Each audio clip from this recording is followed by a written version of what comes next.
హైదరాబాద్లో Moinabad farm house drug కేసులో సంచలన వాస్తవాలు బయటకొస్తున్నాయి. ఒక సాధారణ డిన్నర్ పార్టీ అని వెళ్లిన ఏలూరు ఎంపీ తెలియకుండానే డ్రగ్ కేసులో ఇరుక్కుపోయారు.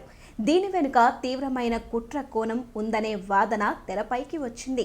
కనీసం సిగరెట్ కూడా తాగే అలవాటు కూడా లేని పుట్టా మహేష్ కుమార్ పై డ్రగ్స్ ఆరోపణలు రావటంతో ఆయన సన్నిహితులు, పార్టీ నేతలు విస్తుపోతున్నారు. ఒక వివాహ కార్యక్రమానికి వెళ్లాల్సి ఉన్న ఎంపీ మార్గమధ్యంలో ఫామ్ హౌస్లో ఉన్న ఒక స్నేహితుణ్ణి కలిసేందుకు ఆగారు.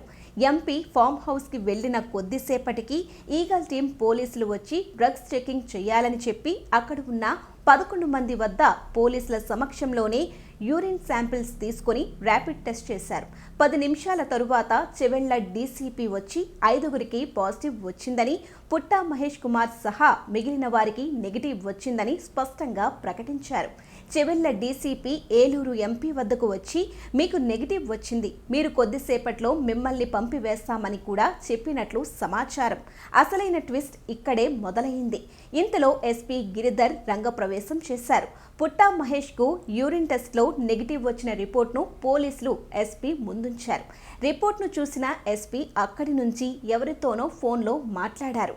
తలసాని శ్రీనివాస్ అల్లుడు ఉన్నాడని, ఫోన్లోనే అవతలి వ్యక్తులకు చెప్పారని, ఆ మాటలు వింటూనే ఉన్న ఎంపీ పుట్టా మహేష్ నేను తలసాని అల్లుణ్ణి కాదని తెలపటానికి ప్రయత్నించినట్లు తెలిసింది. కానీ ఎస్పీ ఆ మాటలు విని పట్టించుకోకుండా ఫోన్ పెట్టేసిన తరువాత మరొక ఫోన్ కూడా మాట్లాడారు. అనంతరం పోలీసుల వైపు తిరిగి యూరిన్ టెస్ట్ ఖచ్చితమైన రిజల్ట్ కాదు, బ్లడ్ టెస్ట్ కూడా చేస్తేనే ఖచ్చితమైన రిజల్ట్ వస్తుందని చెప్పి నెగిటివ్ వచ్చిన వాళ్లతో సహా వీరందరినీ ఇక్కడే ఉంచండి, బ్లడ్ శాంపిల్స్ కోసం పంపించాలని చెప్పి పక్కకు వెళ్లిపోయారు. ఎస్పీ ఆదేశాల మేరకు తెల్లవారుజామున 3 గంటల సమయంలో 11 మందిని ఎర్రగడ్డ ప్రభుత్వ ఆసుపత్రికి తీసుకువెళ్లారు. ఇక్కడే అసలైన మాయ జరిగింది. తీసుకెళ్లింది బ్లడ్ శాంపిల్స్ కోసం, కానీ అక్కడ తీసుకుంది మళ్లీ యూరిన్ శాంపిల్స్ మాత్రమే. ఇక్కడ కూడా 10 మంది యూరిన్ శాంపిల్స్ ఒకవైపుగా తీసుకెళ్లారు. కానీ ఎంపీ పుట్టా మహేష్ యూరిన్ శాంపిల్స్ మరోవైపు పంపినట్లు సమాచారం. అనంతరం ఈ 11 మందిని శంషాబాద్ పోలీస్ స్టేషన్కి తరలించారు. రెండవసారి యూరిన్ శాంపిల్స్ తీసుకున్న సుమారు 5 గంటల తరువాత, అంటే సుమారు ఉదయం 9 గంటల సమయంలో ఈగల్ ఎస్పీ మీడియా ముందుకు వచ్చి బ్లడ్ శాంపిల్స్లో ఏలూరు ఎంపీ పుట్టా మహేష్ కుమార్కు పాజిటివ్ వచ్చిందని ప్రత్యేకంగా ప్రకటించారు. ఇక్కడ గమనించాల్సింది ఏంటంటే, మొదటిసారి చేసిన యూరిన్ టెస్ట్ రిపోర్ట్ను 10 నిమిషాల్లో బయటకు చెప్పగా, రెండవసారి చేసిన యూరిన్ టెస్ట్ రిపోర్ట్ 5 గంటల తరువాత బయటపెట్టారు. ఇక్కడే ఖచ్చితంగా కుట్ర కోణం ఉందని అనుమానాలు బలపడుతున్నాయి. బ్లడ్ శాంపిల్స్ తీసుకోకుండా బ్లడ్ రిపోర్ట్ పాజిటివ్గా వచ్చిందని ఈగల్ ఎస్పీ ప్రకటించడం, చివరికి రిమాండ్ రిపోర్ట్లో కూడా ఎక్కడా కూడా బ్లడ్ టెస్ట్ ప్రస్తావన లేదు. కేవలం యూరిన్ టెస్ట్ అని మాత్రమే ఉంది. మరి బ్లడ్ టెస్ట్ చేయకుండానే పాజిటివ్ వచ్చిందని ఎస్పీ ఎలా చెప్పారు? ఇక్కడ అనేక సందేహాలు, అనేక అనుమానాలు. పాజిటివ్ వచ్చిందని యూరిన్ టెస్ట్లోనా లేదా బ్లడ్ టెస్ట్లోనా? ఏలూరు ఎంపీ యూరిన్ శాంపిల్స్ ఎక్కడికి తీసుకెళ్లారు? పాజిటివ్ రావడం కోసం అందులో ఏదైనా కలిపారా? అయితే ఏలూరు ఎంపీపై డ్రగ్ ముద్ర వేసేందుకు తీవ్రంగా ప్రయత్నించిన ఎస్పీ గిరిధర్ ఒక చోటు పప్పులో కాలు వేశారు.